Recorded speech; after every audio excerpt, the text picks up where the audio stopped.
وجل ذکرہ وعز اسمہ کی حمد و ثنا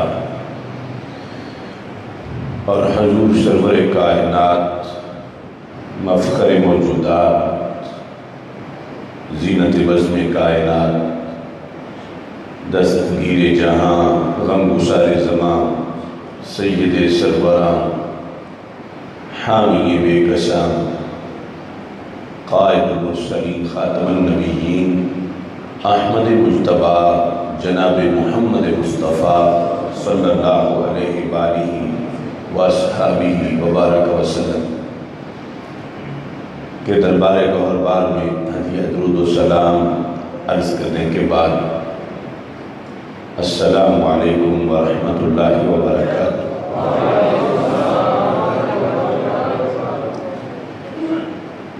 رب ذوالجلال کا کروڑوں بار شکر ہے کہ اس نے ایک بار پھر ہم سب کو ماہ رمضان مبارک کے فیوز و برکات عطا کیے ہیں۔ عشرائے رحمت اور عشرائے مغفرت سے فیضیاب ہو کر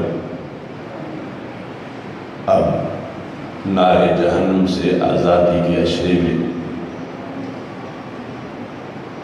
انوار و تجلیات کے ہمراہ امت مسلمہ کا کارواں آگے بڑھ رہا ہے۔ میری دعا ہے خالق کائنات جل جلالہ ہم سب کو صحت و عافیت کے ساتھ ماہ رمضان مبارک کا بقیہ حصہ مکمل کرنے کی توفیق عطا فرمائے۔ اس کی جو عبادات ہیں بطریق احسن بجا لانے کی توفیق عطا فرمائے۔ صحت و عافیت کے ساتھ اللہ ہمیں رمضان کو رخصت کرنے کی توفیق عطا فرمائے اور اگلے سال پھر فضل و کرم سے اس کی استقبال کی توفیق عطا فرمائے۔ یقیناً رمضان المبارک کے صیام اور قیام کا مرحلہ خوش بخت انسانوں کو نصیب ہوتا ہے۔ قرآن مجید برہان رشید کے الفاظ و معانی سے ظاہر اور باطن کو منور کرنا یہ ہر کسی کے بس کی بات نہیں۔ اللہ کے فضل سے خالق کائنات جل جلالہ اپنے پسندیدہ بندوں کو قرآن سننے، سنانے، سمجھنے، سمجھانے اور اس پر عمل کی توفیق عطا فرماتا ہے۔ اللہ کا کروڑوں بار شکر ہے کہ بندہ ناچیز اس سال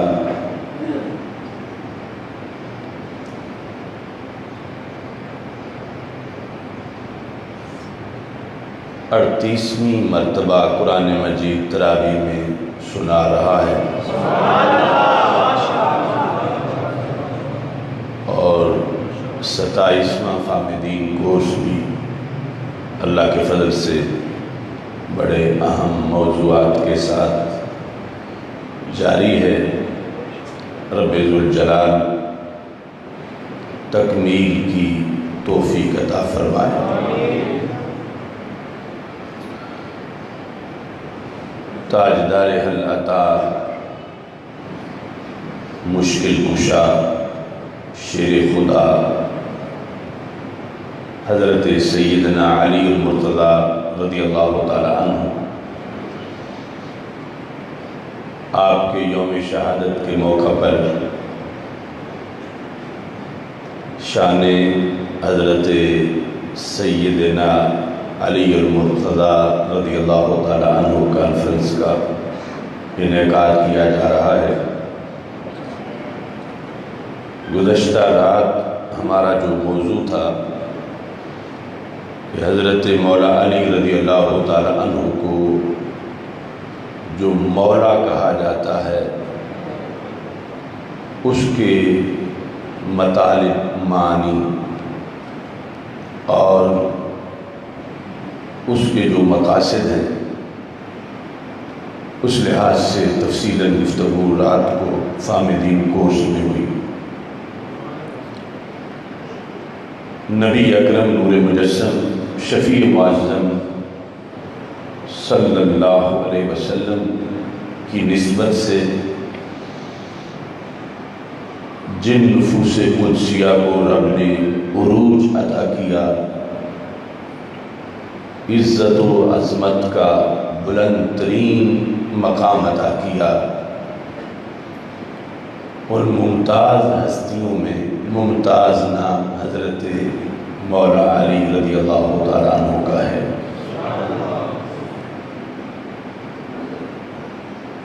آپ نے قرب رسالت میں نبوت کے زیر سایہ سید عالم نور مجسم شفیع معظم صلی اللہ علیہ وسلم کے انوار و تجلیات کے زیر سایہ اپنے بچپن کا زمانہ گزارا،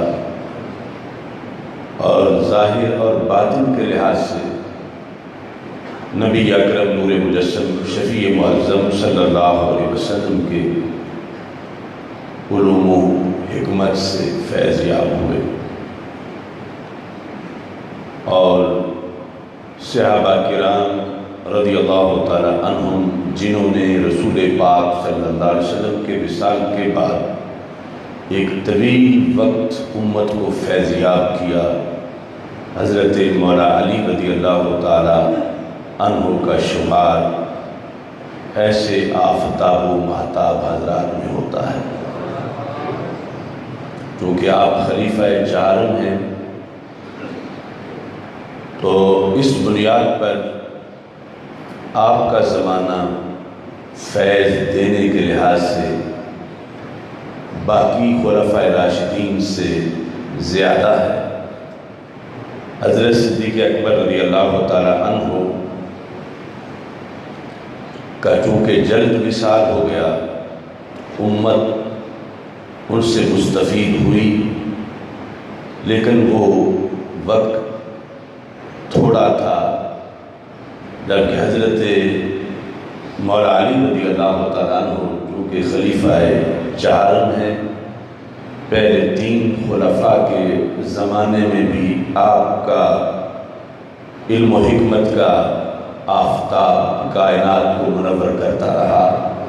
مختلف مواقع پر جو امت کو رہنمائی کی ضرورت پڑی تو آپ کے علم نے تینوں خلفاء رضی اللہ تعالیٰ عنہ کے عہد میں امت کو فیض یاب کیا، اور پھر چوتھے مقام پر مجموعی طور پر آپ کے علوم اور آپ کو جو تصوف اور ولایت کے لحاظ سے بلند و بالا مقام دیا گیا ہے، اس کے لحاظ سے بھی امت کو صحابہ رضی اللہ تعالیٰ عنہ کے بعد بالخصوص تابعین کو بلند و بالا مقام آپ کی نسبت سے ملا۔ ہمارے آقا صلی اللہ علیہ وسلم سے ایک حدیث سن کر آگے سنانے والا، اس کی بانٹی ہوئی زندگی اور اس کا پھیلایا ہوا نور، اس کا کوئی کما حقہ تصور نہیں کر سکتا۔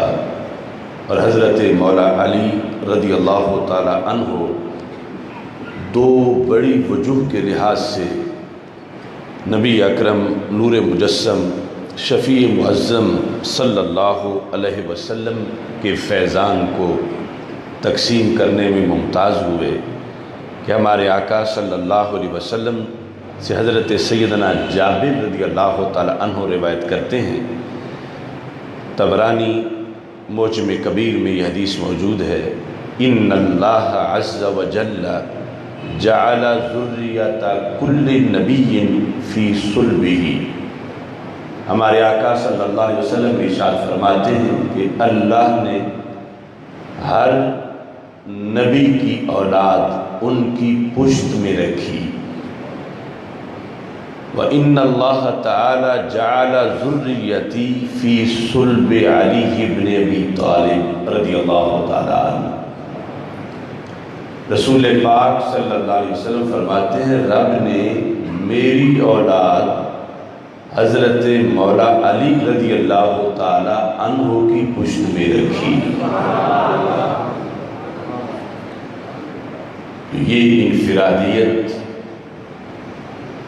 اور پوری کائنات میں جو سادات کی شکل میں بارش ابر و کرم کی برسی اور قیامت تک برسے گی. آنا و اہل بیتی شجرۃ فی الجنہ اغصانھا فی الدنیا فمن شاء اتخذ الی ربہ سبیلا.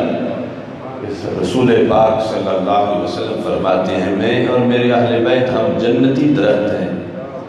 ٹہنیاں ہماری دنیا میں ہیں اور دنیا میں ٹہنیاں اس لیے پھیلائی گئی ہیں کہ دنیا والے ان تو نبی اکرم نور مجسم شفیع معظم صلی اللہ علیہ وسلم کا یہ منفرد فیض حضرت علی رضی اللہ تعالی عنہ کی نسبت سے کائنات میں تقسیم ہوا اور تقسیم ہو رہا ہے اور ہوتا رہے گا. سید عالم نور مجسم شفیع معظم صلی اللہ علیہ وسلم نے حضرت مولا علی رضی اللہ تعالی عنہ کی اس جہت کو بھی واضح کیا جو کہ حضرت عبداللہ بن عباس رضی اللہ تعالی عنہما روایت کرتے ہیں کہ سرکار دو عالم صلی اللہ علیہ وسلم نے فرمایا انا مدینۃ العلم وعلی بابها کہ میں علم کا شہر ہوں اور علی اس شہر کا دروازہ ہے. فمن اراد العلم فلیأت الباب تو جسے علم چاہیے وہ دروازے کے پاس پہنچے. تو نبی اکرم نور مجسم شفیع معظم صلی اللہ علیہ وسلم پر اترے ہوئے قرآن اور آپ کی احادیث کی ترجمانی کے لحاظ سے حضرت علی المرتضیٰ رضی اللہ تعالیٰ عنہ کا جو کردار ہے رسول اکرم نور مجسم شفیع معظم صلی اللہ علیہ وسلم نے اس حدیث میں واضح فرمایا. علم اور نسب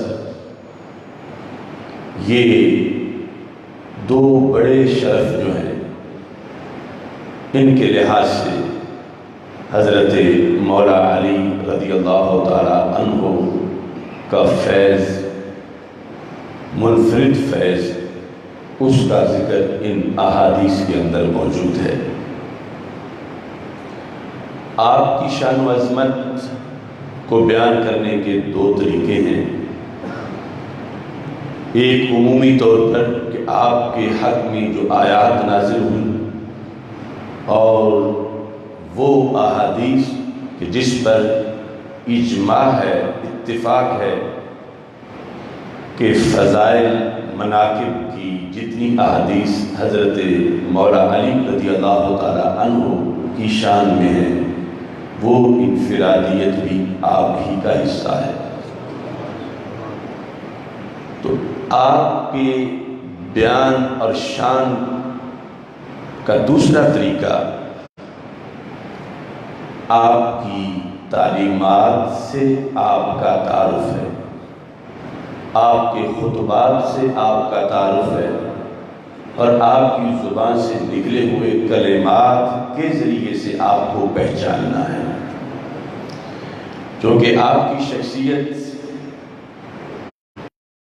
کا یہ وصف حدیث میں موجود ہے جو کئی بار ہم بیان کر چکے ہیں اور وہ ایک پل صراط کی حیثیت رکھتا ہے.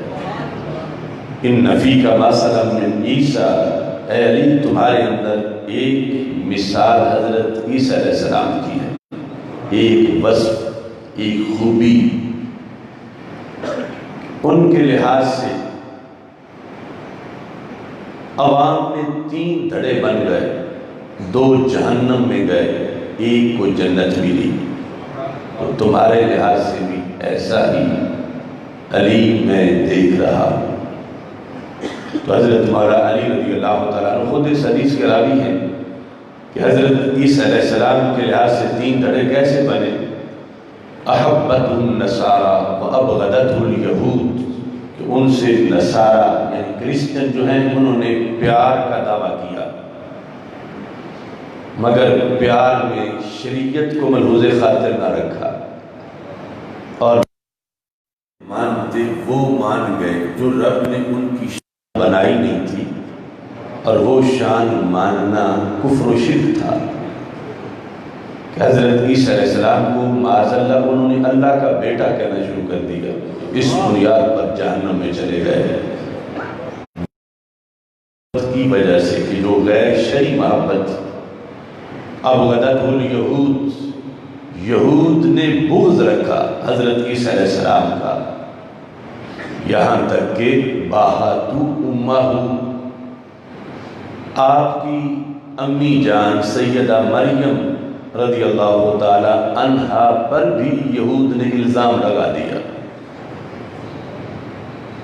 یعنی بغض عیسیٰ میں آپ کے تو منکر ہوئے ہی، آپ کی امی جان سیدہ مریم کے مقدس کردار پر بھی انہوں نے اعتراض کیا، الزام لگانے کی کوشش کی۔ تو یہ دونوں دھڑے جہنم میں چلے گئے، ایک بغض کی وجہ سے اور دوسرا غیر شرعی محبت کی وجہ سے۔ تو جنت میں وہ گئے کہ جن کے سینے بغض عیسیٰ علیہ السلام سے خالی تھے، اور وہ عیسیٰ علیہ السلام کا ہر وہ کمال مانتے تھے جو رب نے انہیں عطا فرمایا تھا۔ تو حضرت مولا علی رضی اللہ تعالیٰ عنہ کو سرکار نے خصوصی طور پر یہ کہا، یعنی ہم نے جتنا ذخیرہ حدیث کا مطالعہ کیا ہے، باقی کسی صحابی رضی اللہ تعالیٰ عنہ کے لحاظ سے متعین یہ نہیں فرمایا۔ ویسے تو ہر کوئی شخصیت جسے ماننا ہو اس کے لحاظ سے یہ آزمائش ہے کہ جو شان ہے وہ ضرور مانی جائے اور بغض نہ رکھا جائے، لیکن حضرت مولا علی رضی اللہ تعالیٰ عنہ کے لحاظ سے رسول پاک صلی اللہ علیہ وسلم نے خصوصیت سے جو کہا، تو مولا علی رضی اللہ تعالیٰ عنہ خود پھر فرماتے ہیں یہلک فی اثنان، میرے بارے میں 2 دھڑے مارے گئے، ایک وہ جنہوں نے میرا بغض رکھا، میری سچی شانیں بھی تسلیم نہ کی، اور دوسرے وہ کہ جنہوں نے مجھے وہ مانا جو رب نے مجھے بنایا نہیں تھا، میری وہ شانیں اپنی طرف سے گھڑ کے بناتے رہے کہ جو میری نہیں تھیں، اور انہوں نے میری طرف وہ شانیں منسوب کی۔ حضرت مولا علی رضی اللہ تعالی عنہ کی تعلیمات اس لحاظ سے ہمارے لیے بڑی معاون اور مددگار ہیں کہ ہم ویسے مانیں جیسے قرآن و سنت نے ہمیں انہیں ماننے کا حکم دیا ہے۔ آپ کے خطبات عقیدہ توحید و رسالت اور ہر جہت کے اندر آپ کی جو تعلیمات ہیں امت کے لیے قیامت تک کے لیے مشعل راہ ہے۔ حضرت مولا علی رضی اللہ تعالی عنہ آپ نے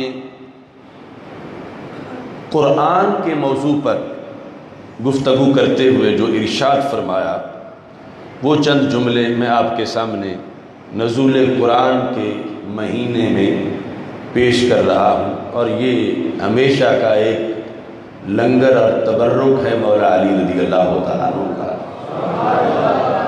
اس سے یہ پتہ چلے گا کہ جو علی والا ہو وہ قرآن سے کتنا پیار کرتا ہے اور قرآن کو کس قدر اپنے لیے مرشد اور رہنما تسلیم کرتا ہے۔ آپ نے فرمایا اعلموا ان هذا هو الناس لوگو جانو یہ قرآن وہ ناسخ ہے الذی لا یغش، قرآن نصیحت کرتا ہے، اور نصیحت کرنے کے ساتھ لا یغش، جو نصیحت میں کبھی بھی خیانت نہیں کرتا، اس کی نصیحت میں کبھی بھی کوئی کھوٹ نہیں ہو سکتی، غش نہیں ہے۔ والہادی الذی لا یضل، قرآن وہ ہادی ہے جو کبھی کسی کو گمراہ نہیں کرتا۔ ناصح ہونا اور ہادی ہونا، یعنی کبھی تو کوئی ایسا نصیحت والا ہوتا ہے کہ نصیحت میں ہی کسی کو گمراہ کر دیتا ہے، اس کی نصیحت 100% نصیحت نہیں ہوتی۔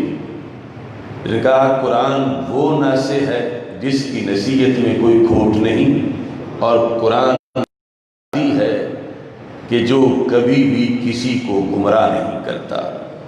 والمحدث الذی لا یکذب، قرآن وہ بولنے والا ہے جو کبھی جھوٹ نہیں بولتا۔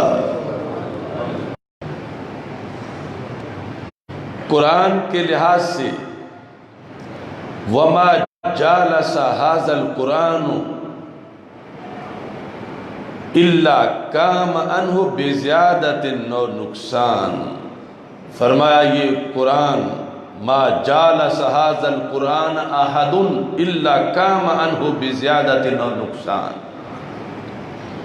ورنہ قرآن مجید کے پاس جو بھی بیٹھے دو حال سے خالی نہیں رہتا، اس کو اضافہ بھی ہوتا ہے اور اس کو نقصان بھی ہوتا ہے۔ کیسے؟ فرمایا زیادۃ فی ھدی و نقصان من عما، کہ اس کی ہدایت میں اضافہ ہو جاتا ہے اور اس کی بے خبری میں نقصان ہو جاتا ہے، یعنی اس کی جہالت میں نقصان ہوتا ہے کہ جہالت کم ہو جاتی ہے، مٹتی ہے، اور اس کو علم اور ہدایت کے لحاظ سے رب ذوالجلال اضافہ فرماتا ہے۔ وَاعْلَمُوا أَنَّهُ لَيْسَ عَلَىٰ أَحَدٍ بَعْدَ الْقُرْآنِ مِنْ فَاقَةٍ، بنا لوگوں جان لو جس کے پاس قرآن ہو اسے کبھی بھوک نہیں آ سکتی۔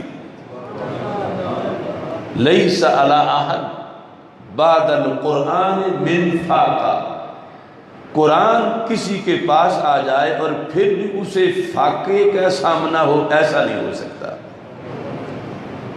ہر بندہ ہی دولت چاہتا ہے، تو مولا علی رضی اللہ تعالی عنہ کا لائحہ عمل بندے کے مالدار غنی ہونے کا یہ ہے، وہ جتنا قرآن کے قریب ہوتا ہے اور قرآن پہ عمل کرتا ہے، رب ذوالجلال اس کو اتنا ہی مالا مال فرما دیتا ہے۔ وَلَا لِأَحَدٍ قَبْلَ الْقُرْآنِ فِي غِنَىٰ، قرآن کے بغیر کبھی کوئی غنی نہیں ہو سکتا۔ قرآن آئے گا اس کے پاس تو پھر وہ غنی ہوگا۔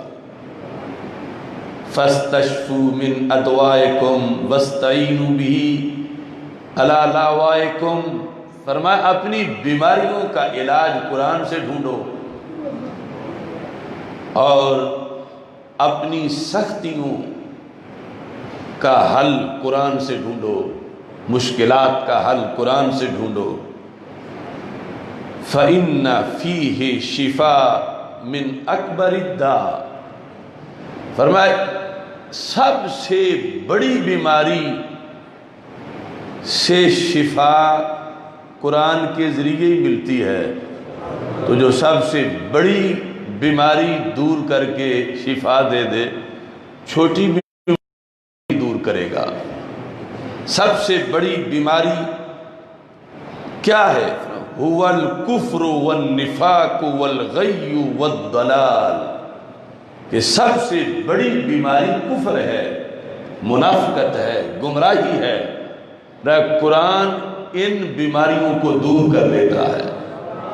تو جس قرآن سے اتنی بڑی مہلک بیماریاں دور ہوتی ہیں، عام چھوٹی بیماریاں دور کرنا تو اس قرآن کے عام فیوز و برکات ہیں جو انسان کو جسمانی بیماریوں سے بری کر دیتے ہیں۔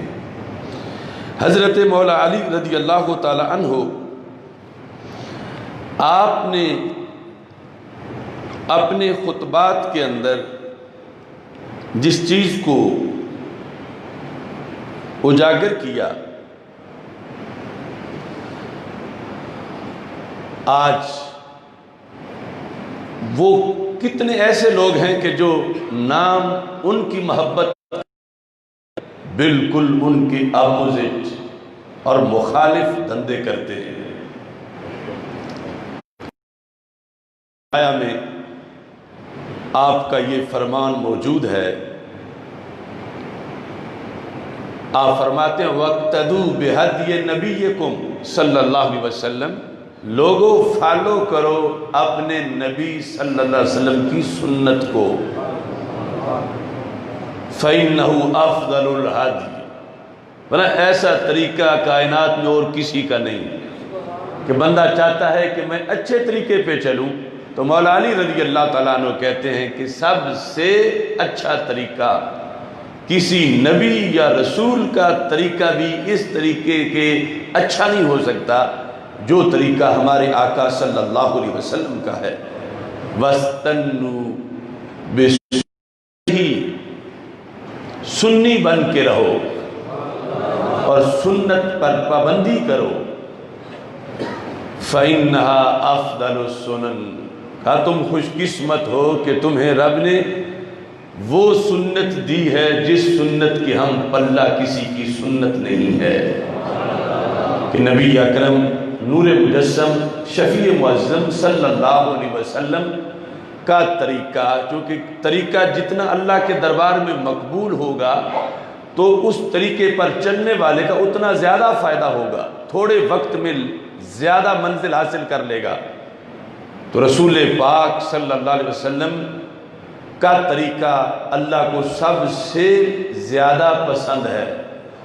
یہ امت کتنی خوش نصیب ہے جنہیں حتمی طور پر قطعی طور پر وہ طریقہ ملا جو خالق کائنات جل جلالہ جس طریقے کو بہت پسند کرتا ہے، اور اس کے ذریعے سے بڑے تھوڑے وقت میں بندہ اللہ کا محبوب بن جاتا ہے اور خالق کائنات جل جلالہ کے قرب میں پہنچتا ہے۔ حضرت مولا علی رضی اللہ تعالی عنہ عقیدہ توحید بیان کرتے ہوئے کس قدر غیرت ایمانی کا اظہار کرتے ہیں۔ ایک طرف تو آپ کی زندگی میں جب کچھ لوگوں نے اللہ اللہ کہنا شروع کر دیا تو آپ نے انہیں صرف جھڑکی نہیں دی بلکہ آگ جلا کے انہیں جلا کے راکھ کیا کہ میں اللہ نہیں ہوں، میں اللہ کا بندہ ہوں اور یہ میرے رب کی توحید ہے۔ حضرت ابن عباس رضی اللہ تعالی عنہ کہتے ہیں کہ اگر میں پاس ہوتا تو مولا علی کو یہ کام میں نہ کرنے دیتا کہ وہ ان لوگوں کو جو کفر کر رہے تھے انہیں لوگ قتل کر دیتے ان کو، لیکن آگ میں جلانے میں نہ دیتا، چونکہ شریعت میں آگ کا عذاب دینے کی اجازت نہیں کسی کو۔ لیکن مولا علی رضی اللہ تعالی عنہ کا جو شوق توحید تھا وہ اتنا غالب آ گیا کہ جب تک ان کو جو مجھے اللہ کہہ رہے ہیں میں جلاتا نہیں ہوں تو مجھے بندگی کا ذوق نہیں آ رہا۔ وہ کہہ رہے تھے کہ علی اب تو ہمیں یقین ہو گیا ہے کہ آپ اللہ ہیں، وما يعذب بالنار الا رب النار، آگ کا عذاب اللہ ہی دیتا ہے، تم اللہ ہو معاذ اللہ۔ تو حضرت مولا علی رضی اللہ تعالی عنہ نے قیامت تک یہ واضح کیا کہ جو شان اللہ نے دی ہے بندے کو وہ ہی بندے کی شایان شان ہے، اور اللہ کی توحید کے لحاظ سے اور عقائد اسلامیہ کے لحاظ سے کسی طرح معمولی سی کوئی لغزش جو ہے اس کی اجازت نہیں دی جا سکتی۔ آپ تشریف فرما تھے تو ایک یہودی آیا، تاریخ الخلفاء کے اندر یہ ذکر ہے، یہودی آیا اور اس نے سوال کیا۔ تو ہر سوال ایسا نہیں ہوتا کہ اس کا جواب دیا جائے، سوال وہ بھی نہیں ہوتا کہ جو کرنا بھی صحیح ہو۔ آج کا جو لبرل زمانہ ہے اور لوگ ذہنی طور پر جو امریکہ کی ریلیجیس فریڈم ہے، مذہبی آزادی، میرے لفظوں میں فکری آوارہ گردی، تو آج یہ بات کالجوں یونیورسٹیوں میں سوالات میں لوگ ذکر کرتے ہیں، بلکہ گوجرانوالہ میں ہی چند سال پہلے وہ سوال ہوا تھا کالج کے اندر۔ حضرت مولا علی رضی اللہ تعالی عنہ کے پاس یہودی آیا، پوچھتا متا کان ربنا، علی یہ تو بتاؤ ہمارا رب کب بنا؟ متا کان رب کب ہوا؟ کان ربنا، گوجرانوالہ میں وہ سوال ہوا تھا، کوئی کہہ رہا تھا کہ معاذ اللہ بتاؤ رب کی عمر کیا ہے؟ متا کان ربنا، یہ یہودی نے پوچھا۔ فتمعر وجہ علی بن ابی طالب رضی اللہ تعالیٰ عنہ، آپ کے چہرے کا رنگ سرخ ہو گیا۔ فقال لم یکن فکانا،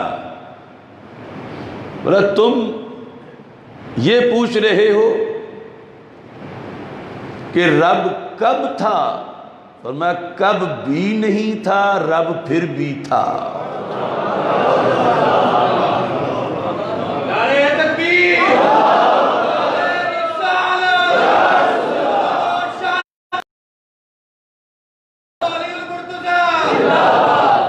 لم یکن فکانا، لم یکن فکانا، فرمایا ابھی کون ہی نہیں تھا وہ تھا۔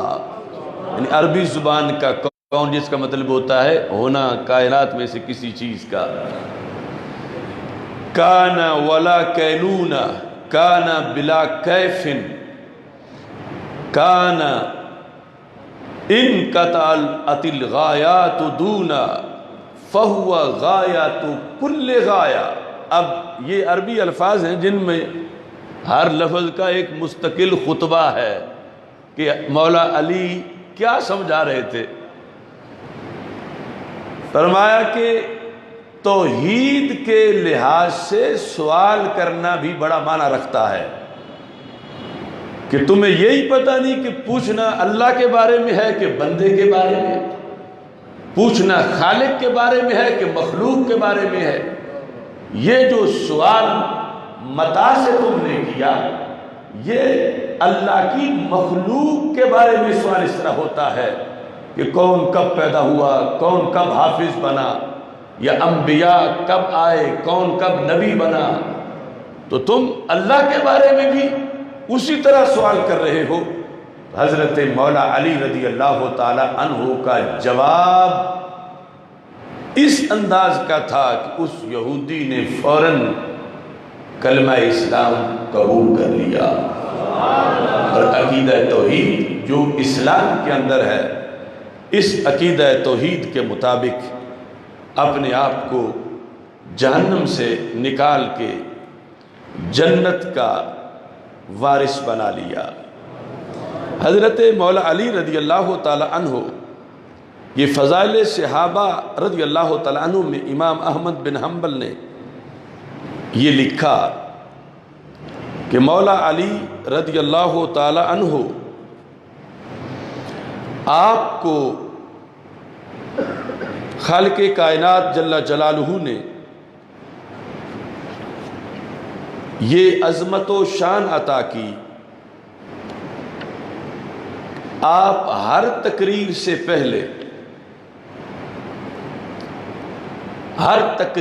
پہلے یعنی جب بھی خطبہ دیتے تھے تو ایک بات مجمع سے کرتے تھے، اور یہ بھی آج آپ کے خصوصی موضوع کا لنگر ہے حالت روزہ میں کہ حضرت مولا علی رضی اللہ تعالی عنہ کس چیز کو اتنی اہمیت دیتے تھے۔ 377 صفحہ فضائل صحابہ جو امام احمد بن حنبل کی کتاب ہے، جلد نمبر 1۔ عن الحارث قال كان علی رضی اللہ تعالی عنہ اذا صعد المنبر صلی، کہ مولا علی رضی اللہ تعالی عنہ جب بھی گفتگو کرتے ہوئے منبر پہ رونق افروز ہوتے تو لوگوں کو سلام کہتے، سلم۔ یہ کہنے کے بعد آپ یہ ارشاد فرماتے، یا ایھا الناس ما قلت لکم قال اللہ او قال رسول اللہ صلی اللہ علیہ وسلم او فی کتاب اللہ فتعلقوا بہ۔ یہ خطیبوں کا بھی ایک پورا ضابطہ ہے۔ آپ تقریر کرتے تو سب سے پہلے آپ فرماتے میں اپنی گفتگو میں جو بات اللہ کی نسبت سے کروں کہ رب نے یہ فرمایا ہے، یا جو بات میں رسول پاک صلی اللہ علیہ وسلم کی نسبت سے کروں کہ اللہ کے رسول علیہ السلام نے یہ فرمایا ہے، اور تیسرے نمبر پر جو بات میں اس انداز میں کروں کہ یہ قرآن میں آیا ہے۔ یہ 3 چیزیں ذکر کی کہ جو میری گفتگو کے اندر تم سنو کہ میں نے حوالہ دیا ہے بات کرنے سے پہلے کہ یہ فرمان ہے کس کا۔ میں نے کہا قال اللہ تعالیٰ نے فرمایا، یا میں نے کہا قال رسول اللہ صلی اللہ علیہ وسلم کہ اللہ کے رسول علیہ السلام نے فرمایا، یا میں نے یہ کہا کہ فی کتاب اللہ کی کتاب میں ہے، قرآن میں ہے۔ کہتے ہیں فتعلقوا بہ، اس پہ پکے ہو جاؤ، اسے قبول کرو، اس پہ عمل کرو، اس پر مزید پوچھنے کی ضرورت نہیں، میری طرف رجوع کرنے کی ضرورت نہیں، مزید اس سلسلہ میں تسلی کرا دو تو پھر ہم عمل کریں۔ فرمایا میں نے جب کہہ دیا گفتگو میں قال اللہ، میں نے کہہ دیا جب قال رسول اللہ صلی اللہ علیہ وسلم، یا جب میں نے قرآن کے حوالے سے کہا کہ قرآن میں ہے، تو اس کے بعد تمہیں شک نہیں رہنا چاہیے۔ کیوں؟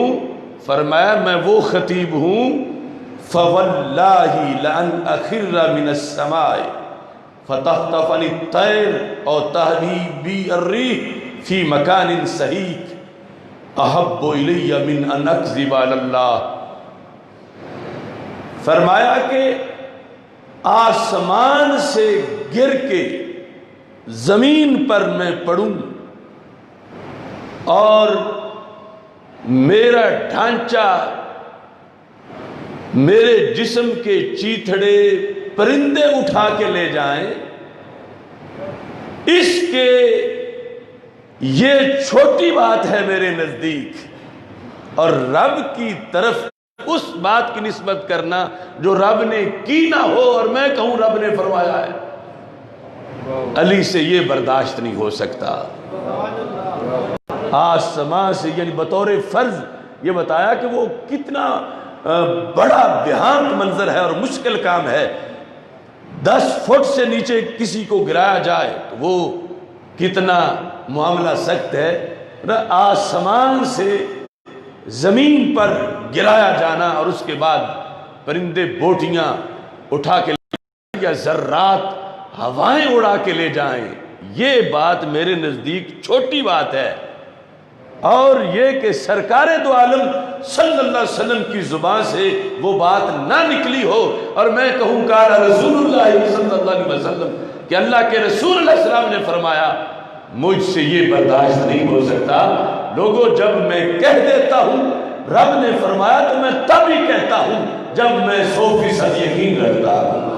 جب میں کہتا ہوں اللہ کے رسول صلی اللہ علیہ وسلم نے فرمایا تو میں تب ہی کہتا ہوں جب مجھے 100% سے بھی زیادہ یقین ہوتا ہے، اور جب میں کہتا ہوں کہ قرآن میں ہے، کتاب میں ہے، تو میں اس وقت ہی کہتا ہوں جب مجھے حد درجے کا اس پر یقین ہوتا ہے۔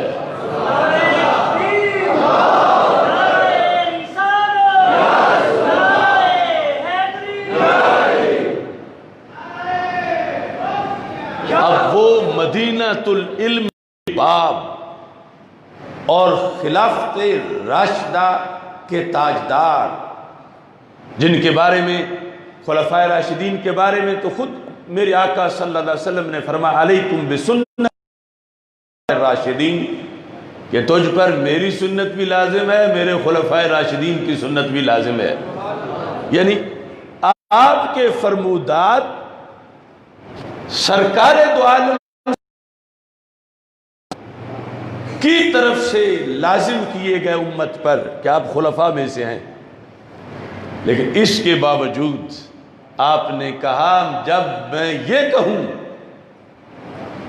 قلت لکم من تلقاء نفسی، میں اپنی طرف سے جب کوئی بات کروں اس میں یہ نہ حوالہ دوں کہ اللہ نے کہا ہے، یہ حوالہ نہ دوں کہ اللہ کے رسول علیہ السلام نے کہا ہے، اللہ نے فرمایا ہے، اللہ کے رسول علیہ السلام نے فرمایا ہے یا قرآن میں ہے، یہ نہ کہوں بلکہ میں اپنی طرف سے کہوں فراجعونی، اس میں تم میری طرف رجوع کر سکتے ہو، مجھ سے آگے تفصیل پوچھ سکتے ہو، اس میں تمہیں کوئی وسوسہ ہو تو اپنا نکال سکتے ہو۔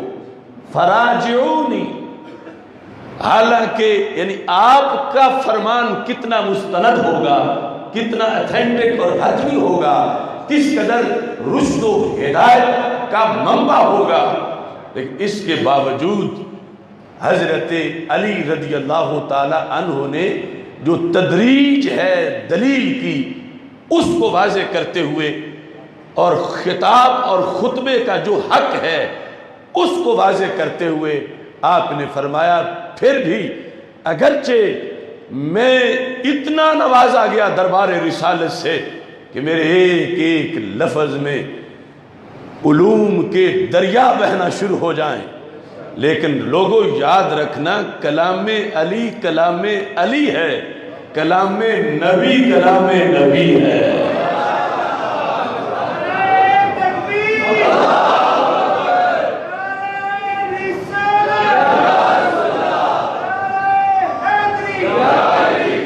اور اس میں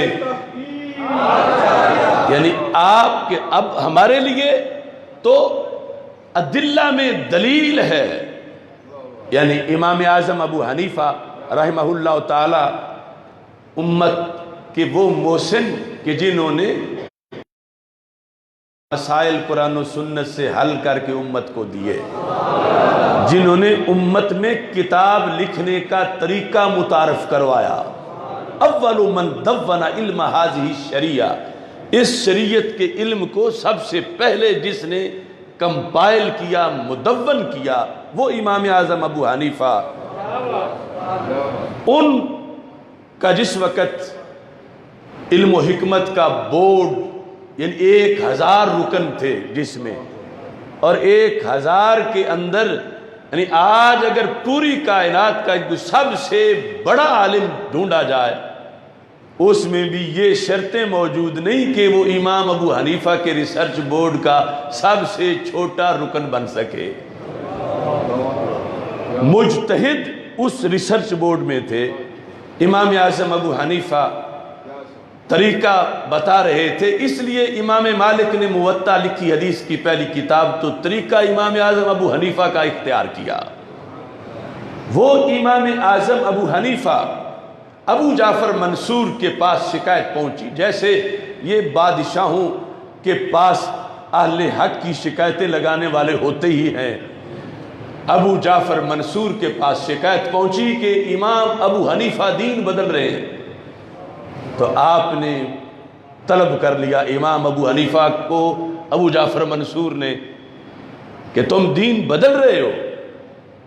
آپ نے فرمایا نہیں، انما اعمل اولا بکتاب اللہ ثم بسنت رسول اللہ صلی اللہ علیہ وسلم ثم بعقدیت الخلفاء الراشدین ثم بعقدیت بقیت الصحابہ ثم عکیسو۔ جو آج بھی کچھ غیر مقلد کر جاتے ہیں امام صاحب کے بارے میں۔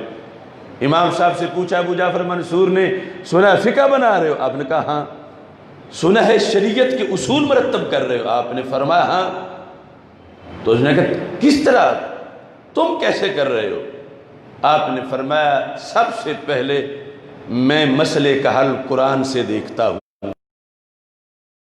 واضح لفظوں میں نہ ہو تو پھر حدیث سے دیکھتا ہوں، اگر واضح لفظوں میں نہ ہو تو میں پھر خلفائے راشدین کے فیصلے دیکھتا ہوں، اگر وہاں بھی نہ ہو تو میں باقی صحابہ کے فیصلے دیکھتا ہوں، اور وہاں بھی نہ ہو تو پھر میں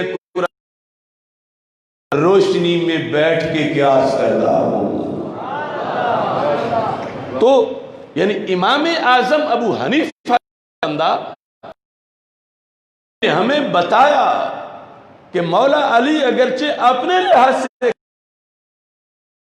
ہے، اس میں تم سوال کر سکتے ہو مجھ پہ، لیکن بعد والوں تمہارے لیے قول علی بھی حجت ہے اور قول علی بھی دلیل ہے، جو کہ خلفائے راشدین کے جو فیصلے ہیں وہ عام صحابہ رضی اللہ تعالیٰ عنہ کے فیصلوں پر مقدم ہیں۔ اس بنیاد پر حضرت مولا علی رضی اللہ تعالیٰ عنہ ہر تقریر سے پہلے لوگوں کو یہ آفر کر دیتے تھے اور یہ ہدایت دیتے تھے اور یہ بتاتے تھے کہ تقریر کرنا یہ نہیں کہ قصے کہانیاں بتا کے اس میں حوالہ دینا پڑتا ہے کہ جو پیش کر رہا ہوں میں آپ کہہ رہا ہوں یا اللہ فرما رہا ہے۔ اور پھر جب یہ بات مشہور ہو گئی، حضرت مولا کے پاس ایک علیحدہ قرآن ہے، یعنی کچھ ان پڑھ بندے، وہ تو شان ہی ان کی بڑی ہے، عام پیروں کے مرید خواہ مخواہ کرامتیں بنائے ہوتے ہیں اپنے پیروں کی، اپنے لیڈروں کی، ہمیں خود اس بات کا سامنا ہے۔ تو یہ مشہور ہو گیا کہ مولا علی رضی اللہ تعالیٰ عنہ کے پاس ایک اور قرآن ہے، اس واسطے ان کا علم زیادہ ہے، ان کے پاس ایک اور قرآن ہے۔ تو آپ سے اس بارے میں پوچھا گیا اور آپ نے جو جواب دیا وہ صحیح بخاری شریف میں ہے۔ آپ نے فرمایا قرآن صرف ایک کہ اللہ کے رسول علیہ السلام نے باقی امت کو اکٹھا دیا اور علی، یعنی جو روافض کا نظریہ ہے آپ نے اس کا رد کیا۔ قرآن صرف ایک ہے، جو دوسرے صحابہ کو آتا ہے وہی علی کو بھی آتا ہے، کوئی ایک حرف کا بھی فرق نہیں۔ ہاں فرمایا فام اللہ کی شان ہے جسے قرآن کا جتنا زیادہ عطا فرما دے۔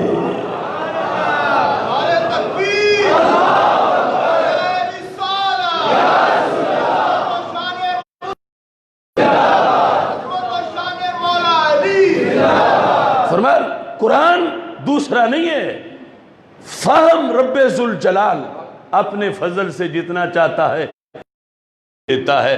اب ہم مثلا ایک آیت بمشکل ترجمہ جانیں یا اس سے دو چار مسئلے جانیں، اور امام اعظم ابو حنیفہ اسی آیت سے 1000 مسئلہ نکالے، اور مولا علی اگر بسم اللہ کی بات تفسیر لکھنے لگے تو کائنات کی اونٹ اٹھا نہ سکے۔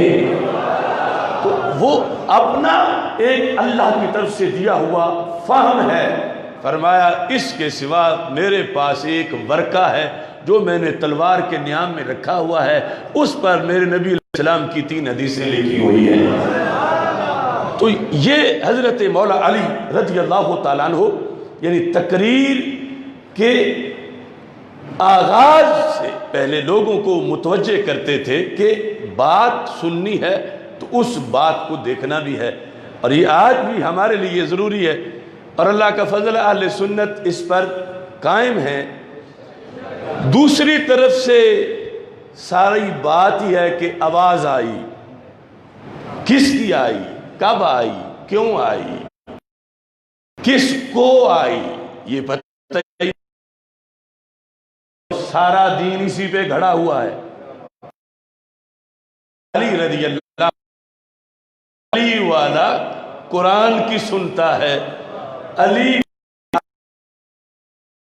علیہ السلام کے فرمان کی سنتا ہے۔ اور یہ جو آپ کا خطبہ تھا اس میں ایک جملہ آپ ہمیشہ بولتے تھے، وہ بھی میں آپ کو سنا دوں، اور علی والے کو ہمیشہ بولتے رہنا چاہیے۔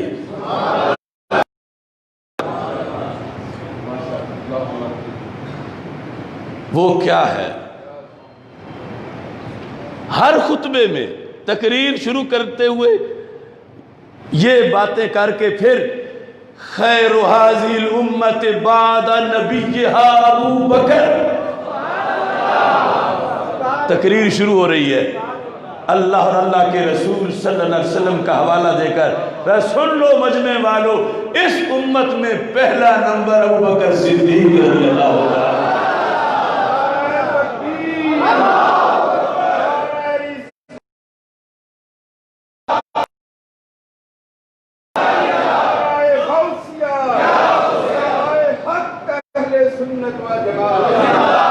آخر کوئی وجہ تھی تو اس کا اظہار کرنا سمجھتے تھے کہ کہیں کوئی کسی اصلاح کے پیش نظر، یعنی ہر خطبے میں ممبر پہ بیٹھے ہیں حمد و ثنا کے بعد یہ اعلان کرنا ضروری سمجھتے ہیں، اور کہتے ہیں وَمِن بَعْدِ ابی بکر عمر، ابو بکر صدیق رضی اللہ تعالیٰ عنہ کے بعد عمر فاروق رضی اللہ تعالیٰ عنہ، پھر حضرت عثمان غنی رضی اللہ تعالیٰ عنہ، تیسرا نمبر بھی اپنا نہیں بتاتے تھے۔ اور اس کے لحاظ سے اللہم اصلحنی بما اصلحت بہ الخلفاء الراشدین، یعنی یہ آج ان کے شان کے میں اس لیے ذکر کر رہا ہوں کہ وہ اپنی تقریر میں ہمیشہ یہ ذکر کرتے تھے۔ کوئی یہ بھی کہہ کہ دیکھو آج شان علی تھی، یہ پھر بھی بات صدیق اکبر کی کر گئے ہیں درمیان میں، تو میں اس لیے کر گیا ہوں کہ میرا علی کر گیا ہے۔ مولا علی رضی اللہ تعالیٰ عنہ اس کام کرتے تھے، اور اصل جو تعلیمات ہیں، مثلا ہم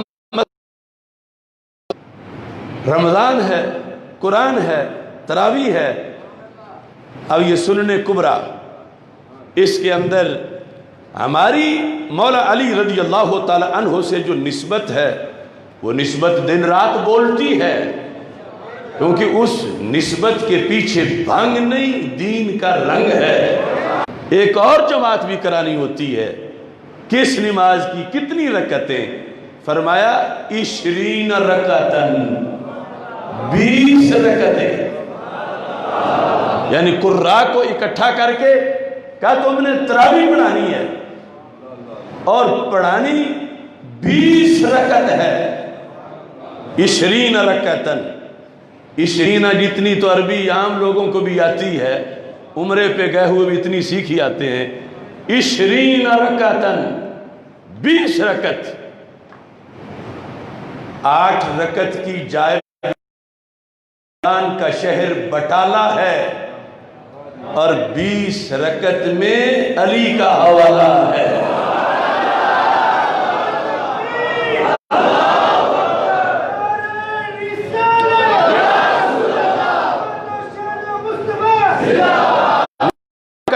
محمد حسین بٹالوی نے فتویٰ دیا تھا تو یہ گوجرانوالا کا قلعہ میاں سنگھ کا غلام رسول مولوی، اس وقت وہابی مولویوں کے نام بھی غلام رسول ہوتے تھے، تو اس نے رسالہ لکھا فارسی میں، اور اس نے کہا کہ آج تک 8 رکعت تراویح تو سنے ہی نہیں ہے۔ یہ محمد حسین کہتا ہے کہ تراویح 8 رکعت ہوتی ہے۔ اس نے رد میں وہ کتاب لکھی، میرے پاس وہ موجود ہے، اگلے دن تراویح کا موضوع تھا، اس میں ہم نے اس کا حوالہ پیش کیا۔ تو ہم خوش قسمت ہیں، ہماری مکی مدنی تراویح ہے، اور مولا علی رضی اللہ تعالی عنہ نے یہ بھی نسبت بتائی کہ علی والے تراویح والے ہوتے ہیں۔ یہ جو ابتلا اس رمضان میں آیا ہے وہ ایس او پیز اور جسے ہم نے پہلے کیا، تو ایک فرقے نے اپنا بیان دیا کہ ہمیں منظور ہے، ہم نماز نہیں پڑھیں گے چونکہ اس طرح ہوتی نہیں، ہم نے پڑھنی ہی نہیں، ہم جمعہ بھی نہیں پڑھیں گے، ہم تراویح بھی نہیں پڑھیں گے۔ روافض کا باقاعدہ اخبارات میں چھپا، تراویح کے دشمن ہیں، لیکن مولا علی تو تراویح کو لازم کرتے ہیں۔ بلکہ جو مین جماعت تھی، قاری صاحب کو کہا تم نے 20 رکعت پڑھانی ہے، وَكَانَ عَلِيٌّ رضی اللہ تعالی عنہ یوتر بہم، وطروں کی جماعت آپ کراتے تھے۔ یہ ظاہر ہے کہ فرضوں کی بھی آپ نے کرائی، پھر قاری صاحب نے 20 رکعت تراویح پڑھائی، پھر وطروں کی جماعت حضرت مولا علی رضی اللہ تعالی عنہ نے کرائی۔ تو رضائے مجتبہ میں جمعہ سننے والوں، ان لفظوں سے بھی شان علی بیان ہوتی ہے۔ حضرت مولا علی رضی اللہ تعالی عنہ آپ کے فضائل و کمالات میں قرآن کی آیات، لفظ مولا، لفظ ولی، اہل بیت، تطہیر، یہ ساری شانیں اہل سنت و جماعت دل و جان سے مانتے ہیں۔ مگر یہ بات یاد رکھیں، یہ جتنے لفظ ہیں ان کا دوسرے ٹولے نے معنی علیحدہ گھڑا ہوا ہے۔ مثلا لفظ ولی ہے تو لفظ ولی کا مطلب ان کے نزدیک بلا فصل ہے، یعنی جب وہ کہتے ہیں علی ولی اللہ، مطلب کیا ہے کہ ولی بمعنی متولی، ولی عہد، امت کے امور کا مالک۔ تو یاد رکھنا، مولا علی کو ولی مانتے ہیں، ولیوں کا سردار مانتے ہیں، مگر ولی بول کے خیانت نہیں کرتے کہ بولے لفظ ولی اور مراد خلیفہ بلا فیصل نے، سردار مانتے ہیں، خلیفہ چہارم مانتے ہیں۔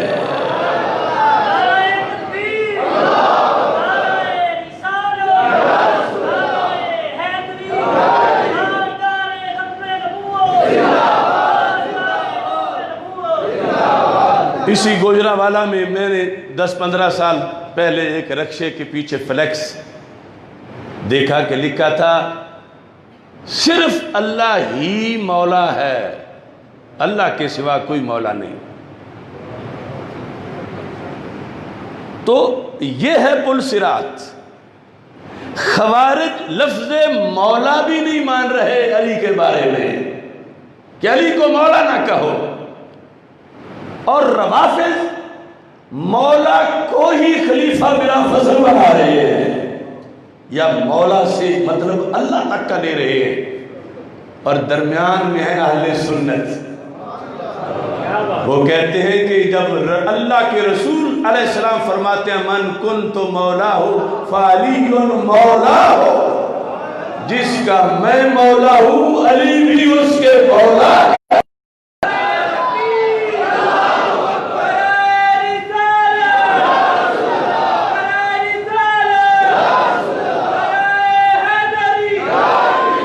کیونکہ فَإِنَّ اللَّهَ هُوَ مَوْلَاهُ وَجِبْرِيلُ وَصَالِحُ الْمُؤْمِنِينَ۔ رب خود فرماتا ہے تو پھر اور کسی کو کیا ہے؟ اللہ فرماتا ہے میرے نبی علیہ السلام کا مولا اللہ ہے، جبریل ہیں، وصالح المومنین، نیک مسلمان بھی مولا ہے۔ 28ویں پارے میں نیک مسلمان بھی مولا ہے، مولا ہے جو کروڑوں مولا کے مولا ہے۔ من کنت مولاہ فعلی مولاہ، وہ حدیث جو میں نے تمہید میں پڑھی اس کی روشنی سے تم نظارہ کر سکتے ہو حق پہ کون ہے، گمراہ کون ہے۔ آج لے ان کی پناہ، آج مدد مانگ ان سے، کل نہ مانیں گے قیامت کو اگر مان گیا۔ بغض والا یہ کہتا نظر آئے مولا نہ کہو، ایک ٹولہ۔ دوسرا وہ مولا کہہ کے وہ مانے گا مولا علی کو جو رب نے انہیں بنایا نہیں۔ کیوں کتنے روافض، مولا ایک ہی چیز ہے، جب مولا ہے تو معاذ اللہ اللہ بھی ہے، اور کتابی طور پر ان کے لکھا ہوا ہے، یعنی یہ تو غیر کتاب، مولا سے اللہ مراد لینا ان کے نزدیک معمولی سی بات ہے کہ جب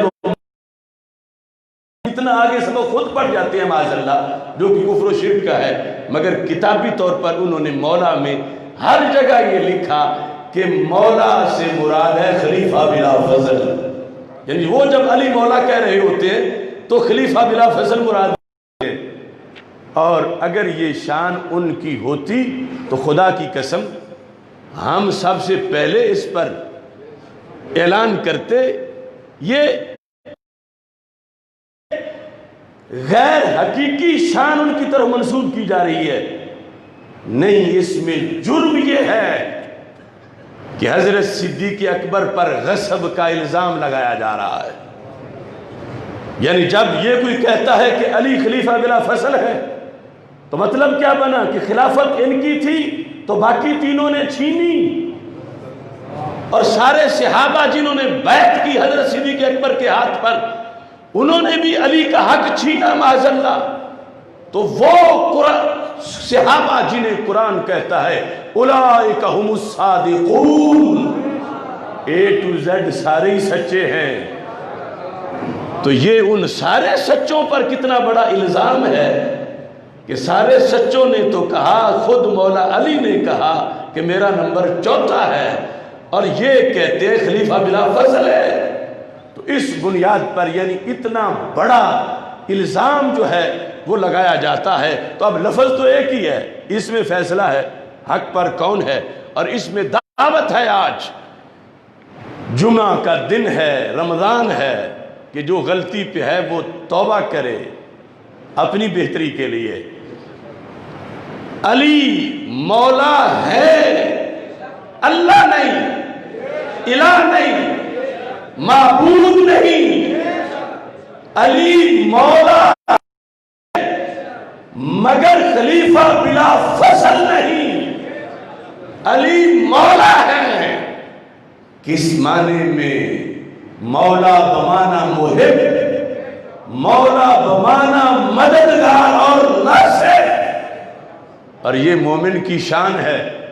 اللہ تعالیٰ قرآن میں کہتا ہے ذالک بأن اللہ مولا الذین آمنوا وأن الکافرین لا مولا لهم، یعنی جب رب ذوالجلال نے کفار کو جھنجھوڑا، حالانکہ خود بھی روزانہ ان کو کھلاتا پلاتا ہے، تو کہا سنو میں رب سارے جہانوں کا ہوں مگر مولا صرف مسلمانوں کا ہوں۔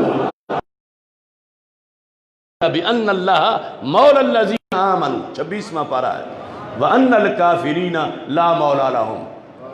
اب یہ نہیں کہ یہ کہو، کوئی کہے کہ یہ تو تنگ نظر اتنے ہیں کہ رب کے لحاظ سے بھی آگے حدیں بنا، یعنی الوہیت اور مولا کے تلفظ کے لحاظ سے، کہ کافروں کے لیے کہتے ہیں کہ اللہ ان کا مولا ہی نہیں ہے، صرف مسلمانوں کا مولا ہے۔ تو یہ ہم نہیں کہتے، رب کا قرآن کہتا ہے، 26واں پارہ ہے، کھلاتا سب کو ہے، پیدا اسی نے سب کو کیا ہے، ہر گھڑی سب کو دے ہے۔ ان الکافرین لا مولا لہم، لا کا ترجمہ تو سب کو آتا ہے نا، کافرین کا ترجمہ بھی آتا ہے لہم، ان الکافرین لا مولا لہم، سورہ محمد صلی اللہ علیہ وسلم 26واں پارہ۔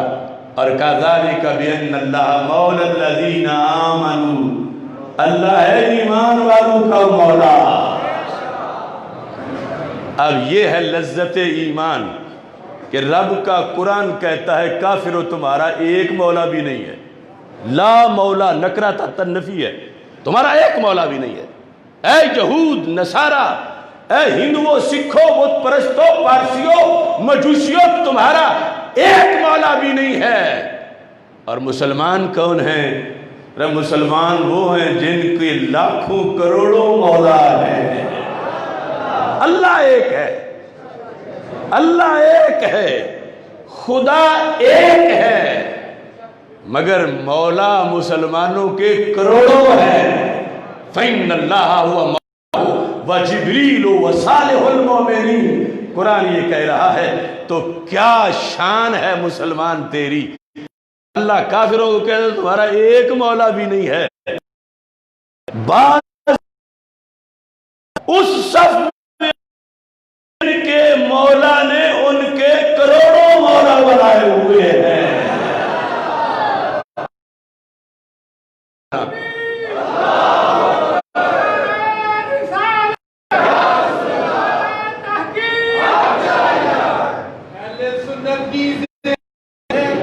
ذالک بأن اللہ مولا الذین آمنوا وان الکافرین لا مولا لہم۔ تو یہ میں اس لیے بول رہا ہوں کہ لفظ سن کے اس کا رکھنا ہوتا ہے۔ دوسرے واردات کہاں سے کر رہے ہیں؟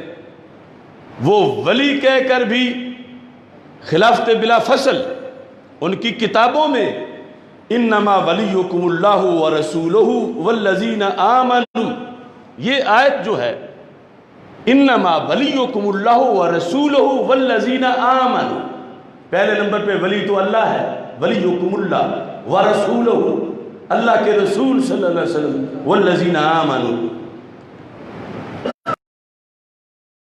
اللہ تعالیٰ نے حالت رکوع میں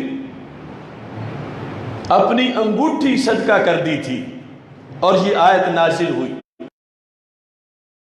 ساری جہاد اگرچہ والذین آمنوا جمع کا صیغہ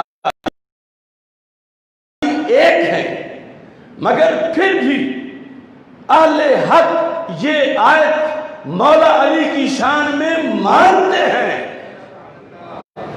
مگر ولی ہیں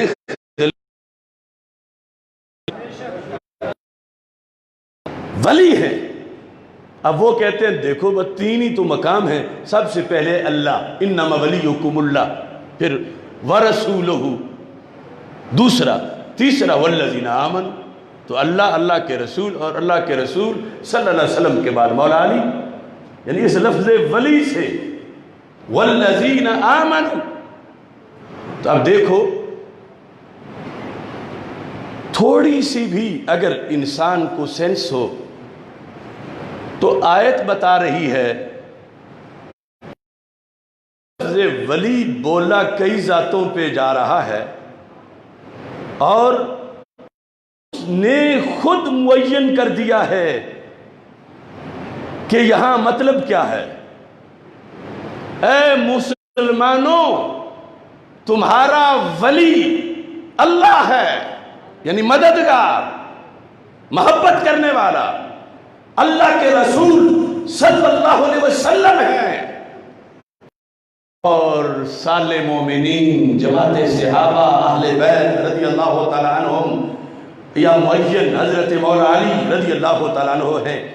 اب ان کا جو معنی ہے اگر وہ فٹ کر کے ترجمہ کریں تو سب سے پہلے ولی کا مطلب اگر امیر المومنین لینا ہے تو ہوگا انما ولیکم اللہ، بے شک تمہارا امیر المومنین اللہ ہے، معاذ اللہ، تمہارا امیر المومنین اللہ کے صلی اللہ علیہ وسلم. تو یہ تھوڑا سا بھی جس کو سینس ہو وہ سمجھ اللہ ہے. اللہ کو امیر المومنین نہیں کہہ سکتے. اللہ کے رسول صلی اللہ علیہ وسلم ہیں, کروڑ شانے ہیں, مگر امیر کی شان سے برابر ہے. تو جس لفظ سے وہ چاہتے ہیں کہ لفظ جو کہ قرآن میں آیا ہے اور آگے اپنی طرف سے اس کے ساتھ معنی اٹیچ کر کے قرآن کی آیات احادیث اور اس کے مقابلے میں ایک انہوں نے اپنا غلط نظریہ کھڑا کر رکھا ہے. اور ہمارے ہاں میں یار کچھ لوگوں کا یہ ہے, سب کا نہیں, کچھ کا یہ ہے, وہ کہیں گے اگر وہ اذان میں علی ولی اللہ کہتے ہیں تو تمہیں کیا تکلیف ہے؟ ولی تو علی ہیں, علی ولی ہیں, تو وہ اذان میں پڑھ لیں. حالانکہ ان کے بڑوں میں ان لفظوں کی نفی کی ہے, ان کی اپنی کتابوں میں. میں عراق میں پڑھتا رہا ہوں,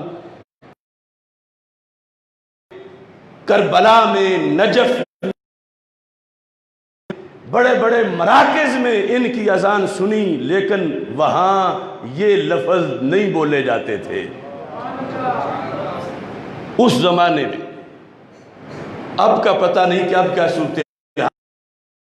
اب ولی اللہ, ہم تو ہر سانس میں علی ولی کہیں, ولی ولی کہیں, علی علی کہیں. یہ رمضان سے پہلے اعلیٰ اتھارٹی کے ساتھ ہمارے مذاکرات جاری تھے. وہ میری ایک تقریر کی ہوئی تھی روافض پر, میرے خلاف جلسے جلوس اور کیا کیا کر رہے تھے. تو میں نے اعلیٰ اتھارٹی کو کہا کہ ان سب کو میرے سامنے لے آؤ, قرآن پڑھیں گے. باہر کی ہے تو پھر میرے پتلے جلا لے, اور اگر میں نے بات قرآن سے کی ہے تو یہ قرآن سے بغاوت کیوں کرتے ہیں؟ ان پر 95 کی کہ جو لفظ اللہ نے بولا ہے, اللہ کے رسول علیہ السلام نے بولا ہے, یہ اس لفظ کی وجہ سے میرے خلاف احتجاج کر رہے ہیں. تو اس موقع پر ہم نے تقسیم کر لے, ہم نے کس گلی میں, کس چوک میں, کس سڑک پر, کس شاہراہ مولا علی رضی اللہ تعالی عنہ, حسین کریمین, اہل بیت اطہار رضی اللہ تعالیٰ عنہم, کسی کے خلاف معاذ اللہ اشارتاً کنایتاً کوئی بات کی ہو. میں نے کہا ہماری زبان, اور میں نے کہا یہ دل اگر اس میں حب علی نہ ہو تو یہ کتوں کے سامنے پھینکنے کے لیے ہے.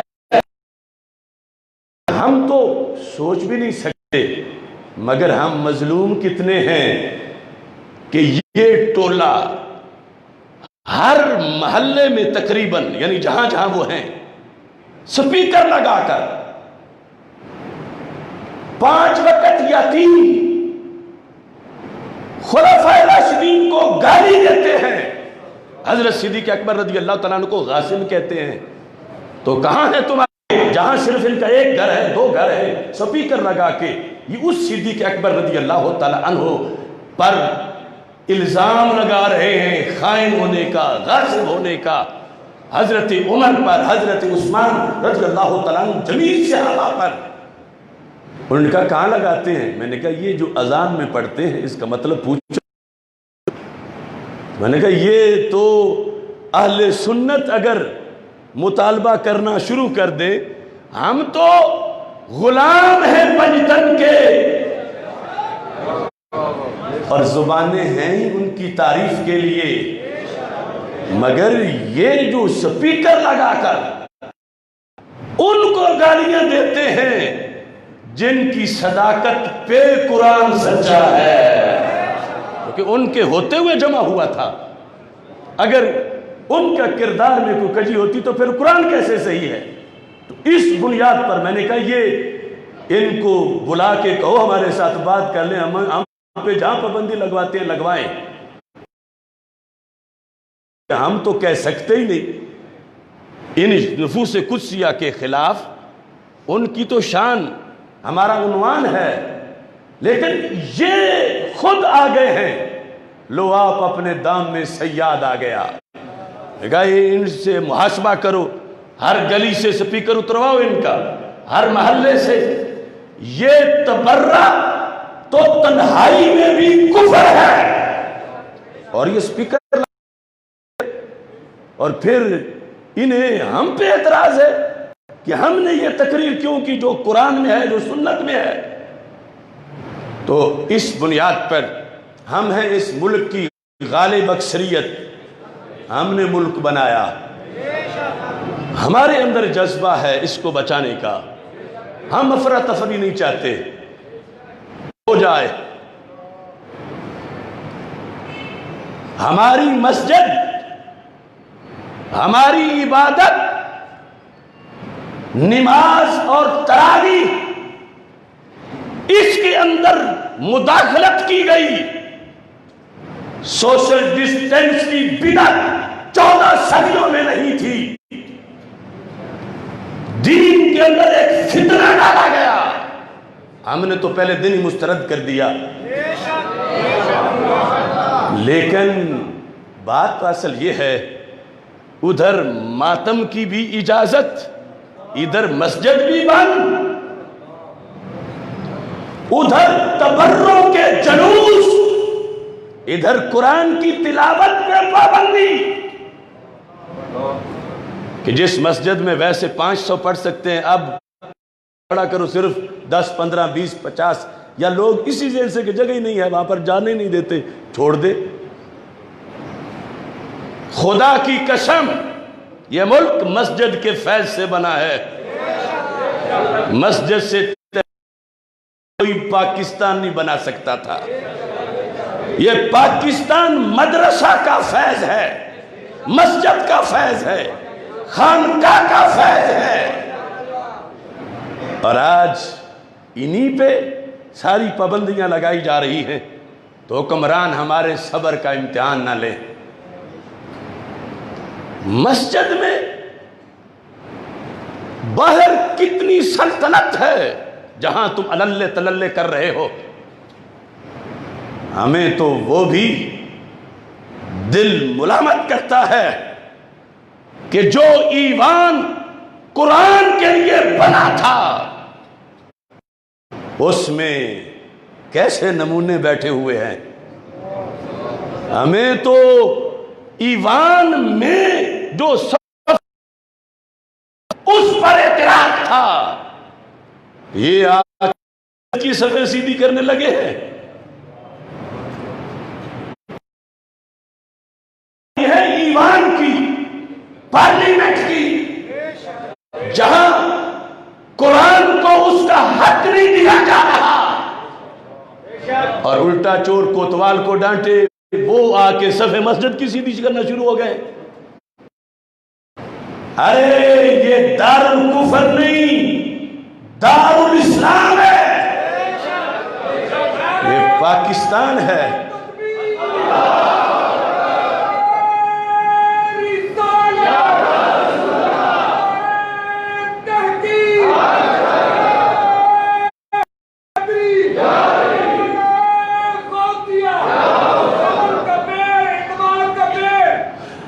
حکمران یہ بات نوٹ رکھیں، کیونکہ جو بھی ہو ہم نے اس سے کی ہے، یہ منبر گواہ ہے، جو بھی تھا،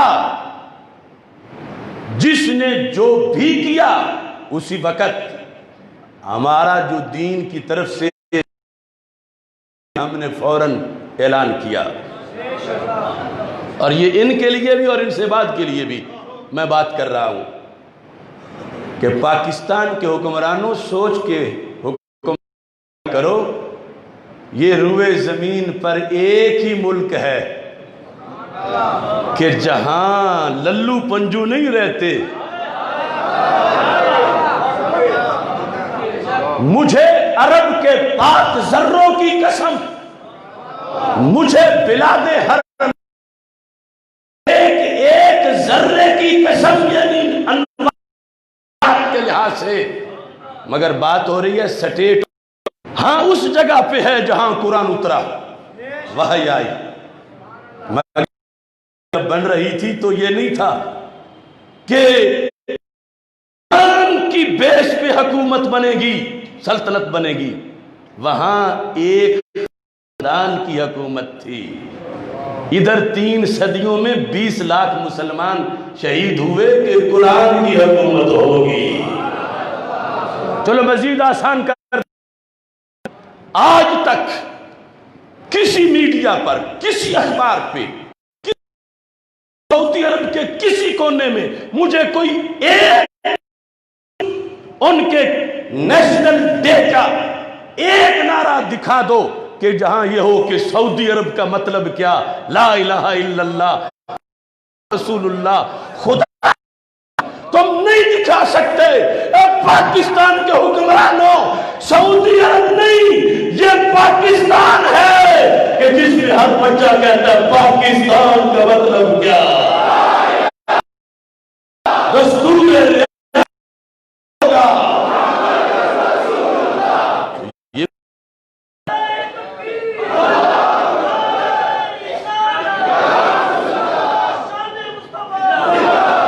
یہی پاکستان ہے۔ پاکستان میں بسنا اور پاکستان کی ساری عظمت، یہ خیرات ہے مدینہ منورہ کی اور کعبۃ اللہ کی، وہ سلطنت جو میری آقا صلی اللہ علیہ وسلم نے قائم کی تھی۔ سعودی سلطنت وہ نہیں ہے، وہ سلطنت جو سرکار نے قائم کی تھی۔ اگر کسی نے ملک بنایا ہے تو وہ ہمارے اکابر ہیں جنہوں نے پاکستان بنایا ہے۔ اس واسطے ہمارے دین میں مداخلت نہ کریں، ہماری نماز میں مداخلت نہ کریں، ہماری مسجد میں، ہمارے تعلیمی نصاب میں مداخلت نہ کریں، ہمارے مدارس اور خانقاہ میں مداخلت نہ کریں، کیونکہ ہم نے بنایا ہے۔ اس واسطے پھونک پھونک کے، سوچ سوچ کے قدم رکھتے ہیں، مگر ہمیں ایسا بھی نہ سمجھو کہ جو کرتے جاؤ، ہم انشاءاللہ رب نے وقت دیا تو تمہاری اسمبلی کی صفیں سیدھی کریں گے۔ معاملات ایسے ہیں کہ جس میں آپ کے خصوصی تعاون کی ضرورت ہے، تو اس سلسلہ میں آپ نے دل کھول کے منتظمین کے ساتھ تعاون کرنا ہے، اور یہ تعاون آپ کا، مسجد ادریس صاحب کھڑے ہو، یعنی یہ تعاون آپ کا اصل کلمہ حق کا تعاون، یعنی یہ جو کچھ میں بول رہا ہوں، اگر میں یہ نہ بولوں، ایک ہی دن میں، یہ جو اتنے سالوں میں مکمل نہیں ہوئی، ایک ہی دن میں مکمل ہو جائے، مگر روح نکل جائے طائر لاہوتی، اس رزق سے موت اچھی۔ اس مسجد کو خطرہ نہیں کہ اس میں کوئی ایسا نہیں کہ جس کی جان کسی اور طوطے میں ہو، تو ماہ مدینہ اپنی تجلی عطا کرے۔ یہ ڈھلتی چاندنی دوپہر کی ہے، تو آپ لوگ مل کے اس کا نظام چلاتے ہیں، اور نظام چل رہا ہے۔ ہم کسی وڈیرے، کسی چودھری، کسی نواب، کسی بٹ، کسی شیخ یا کوئی بھی کسی برادری کا ایسا بندہ جو یہاں پیسے دے کے کلمہ حق پر اثر انداز ہونا چاہے، ہم اس کے پیسے اس کے منہ پہ مارتے ہیں۔ ایسی آفرز ہو چکی ہیں اور ایسا جال پھیلایا گیا تھا، تو میں نے اس بندے کو کہہ دیا، ان چکنی چپڑی باتوں سے مت جوگی کو پھسلا بابا۔ جو کچھ کر رہے ہو آئندہ نہ کرنا۔ اور پتہ نہیں وہ بندہ بھی زندہ یا مر گیا، لیکن اس دن سے لے کر آج تک، اس دن سے لے کر آج تک تو اس بنیاد پر ہمارا یہ کہنا صرف اس مقصد کہ ایک نظام اللہ کے دین چل رہا ہے اور اذان پوری کائنات پہ اللہ کے فضل سے جا رہا ہے، اور آپ نے خصوصی طور پر مسجد پوچھنا چاہتے ہیں جلدی جلدی اس کار خیر دے سکتے ہیں، چونکہ 27واں فہم دین کورس جاری ہے۔ ایک تو توحید ٹی وی سے جنہوں نے نہیں سنا وہ سارے اسباق سنیں، مزید آگے دوستوں تک پہنچ 20 سوالوں کے جواب اور اندھیروں کے مقابلے میں سویرے کا اہتمام ہے، اور انشاءاللہ ہماری جو اچھا ادریس صاحب نے دس دے لاہور مرکز اگلا جمعہ جو ہے وہ ہماری 27